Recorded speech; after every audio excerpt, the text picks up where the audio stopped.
guys, what's going on, and welcome back to another edition of Tool Tech Tuesday. We finally have the Mig285 from PrimeWeld. You guys that follow PrimeWeld know that they just released two new welders, the TIG 325 and the Mig285. They already have a huge selection to choose from. If you guys want to go on their website, links are in the description for their Amazon store or their website. They have TIG, they have MIG, they have multi-processor, and they also have plasma cutters and some PPE and some consumables for all their products. Today we're going to be going through a few of the capabilities of the Mig285. Not going to really do everything. I am going to build another table to add to this one to take back to the new shop. At that point in time, we'll go through some more steps of the 285 to see what it can do. Because there is so much that this thing can do, more so than what I have time for in just a 20-minute or so video to put out for you guys to watch. So let's go ahead and get it unboxed, see everything that comes in there, and then set it up and start doing some welding. All right, right out of the box, everything looks pretty nice. There is some upgrades that I noticed right away, along with some things that have stayed the same. Book in every model that they sell. This is really pretty nice. They go through all the pictures are color instead of black and white. It tells you everything that you need to know about your machine, how it should run, how it should operate, what your weld should look like, and like I said, they got nice color pictures instead of just black and white pictures that you really can't make out if you just a picture looker and not a reader. Another thing that they've started doing on their units is adding this laminated piece of paper here. Basically, this is a cheat sheet for your machine. On the inside door, where you usually look and find your preliminary settings for your material, it's right there. And it also tells you how to set your machine up for whatever you might be doing. This machine might as well be a multi-processor unit because it will run a spool gun. You can do scratch start, TIG with it, carbon steel only, and then you could also do stick with it and also MIG welding. You can run flux core or solid out of this, so this is a pretty essential piece, or pretty essential part of the welders that they sell. Gas tube, just like every other piece. The ends are crimped on, not hose clamped. It does come with your cord to go from 110 to 220. I'm sorry, from 220 to 110 if you need to run 110. That's one of the things it says on this paper as well, your cheat sheet, mind you. It will tell you the duty cycle if you're running 110 or if you're running 220. And this one here, it is 30% at 110 and 25% at 220 at a 285 amp welder. Stick, pretty much the same, or your stick stinger is pretty much the same. It's got your DENS connector on the end, and still pretty much just like what come with the 200 or what comes with the 180.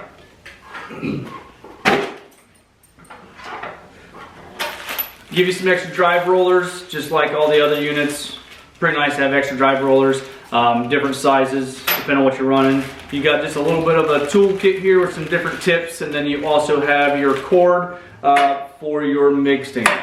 One of the things that I did notice right away, they went with a heavier MIG stinger. It's a 15-foot long, and then it went with the Tweco style MIG stinger. That way parts are readily available in your hometown from your welding supplier if you so choose to go that route.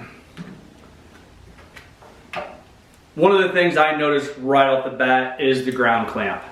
They got a nice heavy duty spring on there, solid brass clamp, same DENS connector on the other end, but every other machine that I've saw that they've sold is just a stamped steel ground connector. And this one here, they went the extra mile and put a nice brass ground clamp on there, and they did upgrade the wire just a little bit as well to a bigger size. As far as the cord, looks like it's about a 10-foot cord, and then they also upgraded the power cord as well to a different size. Access door on this one drops down instead of going up, which I think is a pretty cool twist.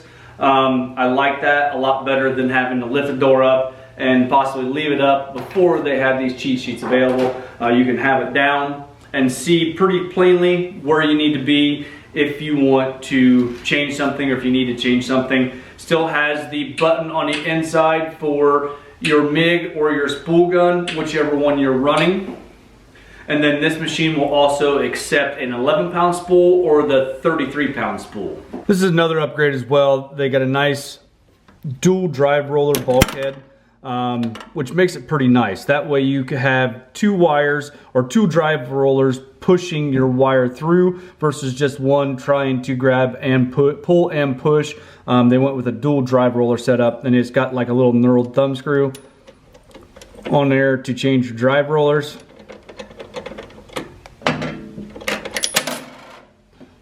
So that makes it pretty nice. Last but not least, it also comes with their standard regulator that they send with all their units. All right, got everything set up. We're gonna go ahead and power the machine on.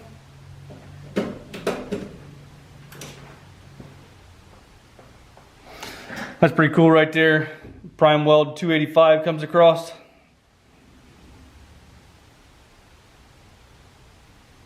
All right, I've got 030 wire loaded. Just like always, you pull your trigger and hold it. Since there's no arc, it'll speed up your spool to load your gun all the way out the end. I always run a wiper on mine. One of the things that I saw that I kind of like about the bulkhead is it's set at an angle right there, and that allows your stinger to come out and lay at an angle instead of putting a hard bend on that wire and your liner right away, or your liner and your cord or your stinger right away. And then they also had the coil on there to keep that from pinching down. One thing I noticed with the 180 spool loads to the bottom. On this 300, on the 285, it loads to the top. Got some weld metal coupons here we're going to be starting with. We're going to start with 1/4 inch. There is no setting for 75/25 as far as 1/4 inch, so we'll bump it up to the 30, and we're going to be set at 330 and 20 volts. 335 rather. So we'll come over here to 335, and you can see your voltage changes with your wire speed. So we'll take that up to 335. So we're just a little bit high, so we'll go down, and your voltage doesn't change per se, it changes percentage. So you have to turn it and then wait for that to time out, and we're set it right at 20 volts there. 2T, 4T settings are the same as they always are. 2T is what I always run, and that's push and release on your trigger. 4T is you push it once, you weld, you push it again, it stops welding. You have your MIG, your lift TIG, and your stick options here. And then you have your spool gun switch on the inside. You got your advanced settings here, press and hold. And then we're going to be going through all your advanced settings. Wire, we're set at 30. You got post flow, or you got to get a pre-flow, and then you got your post flow. You got your run out, or I'm sorry, run in. You got your burn out. Wire sharp, and that's on your, the way it leaves a ball on the end. Your burn out and burn in.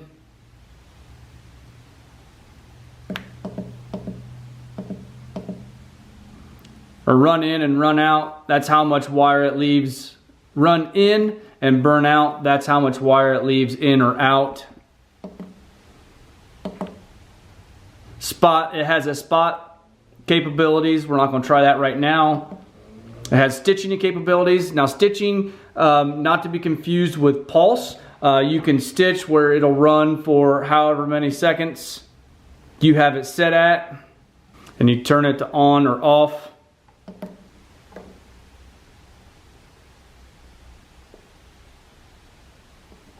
You got your unit setting, and then you got your default settings, and then you also have an hour meter on the machine, which is pretty cool. We're running a 75/25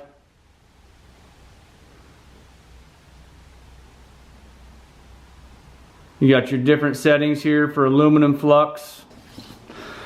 All right, with all the settings done and what we ran through, we may try and do, just depending upon how long the video gets. All right, with all the settings set, we may try and do some of the spot welding. The spot welding would be pretty nice, that setting there, if you're doing body work. That way you can go through and basically put a butt weld panel in there and not have to worry about overheating that panel. We'll try and do as much as we can within a certain allotted time. Right now we're going to go ahead and start with these coupons here from Weld Metals Online. I do have a coupon code in my description if you guys want to check them out. We're going to do a butt weld first and see how this thing runs.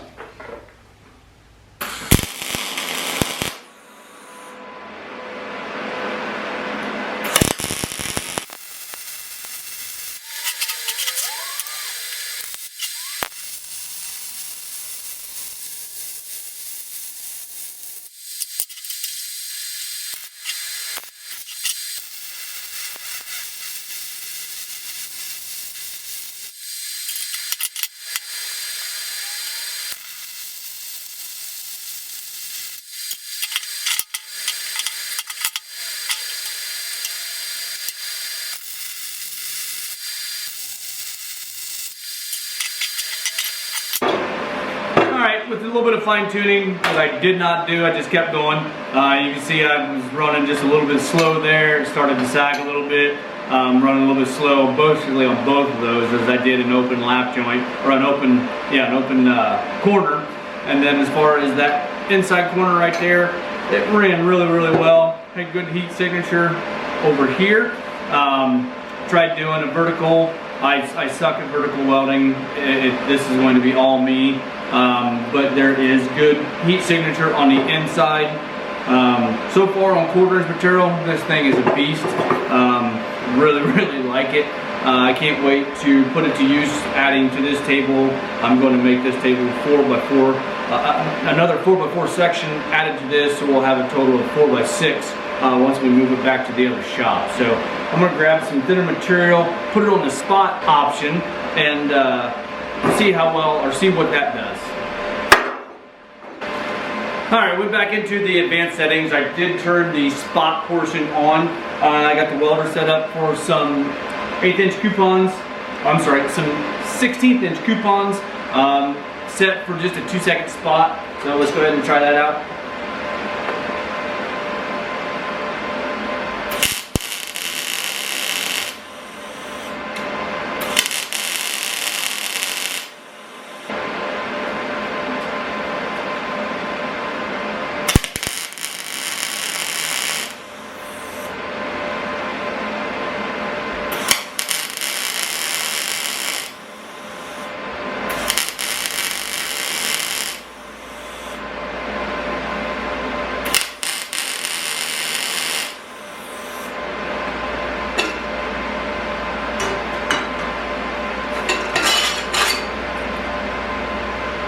It's a little bit hot for that.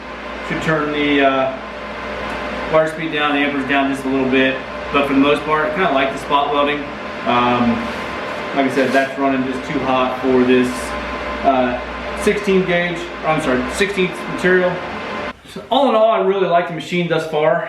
Some of the settings that'll take me some getting used to because I've really never had any of those.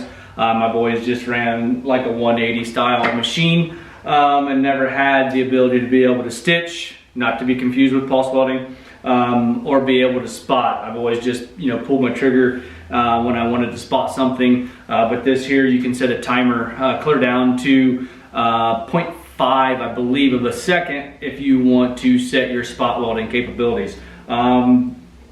This machine is way smarter than I am, so there's going to be a lot to go through and a lot to learn as far as MIG welding is concerned.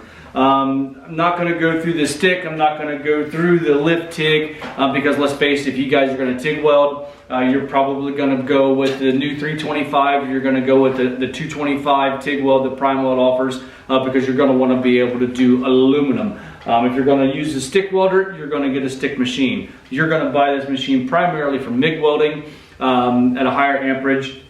You can do flux core up to 0.45 wire, and it does come with those drive rollers if you so choose to run a shielded flux core wire. I'm run a 75-25 with, primarily I run a 30 or a 35 wire. So I guess in conclusion, love the machine. PrimeWeld really knocked it out of the park with this one. The only thing that I saw that I do not like is the percentages as far as your voltage control when you're trying to dial everything in. You should just be able to dial that back to whatever voltage you want instead of trying to guess on your percentages. So all in all, pretty nice machine. So I guess with that being said, that's all I have for today. If you don't mind, hit that like button, give me a thumbs up, subscribe if you have not already done so, and we'll see you guys in the next one.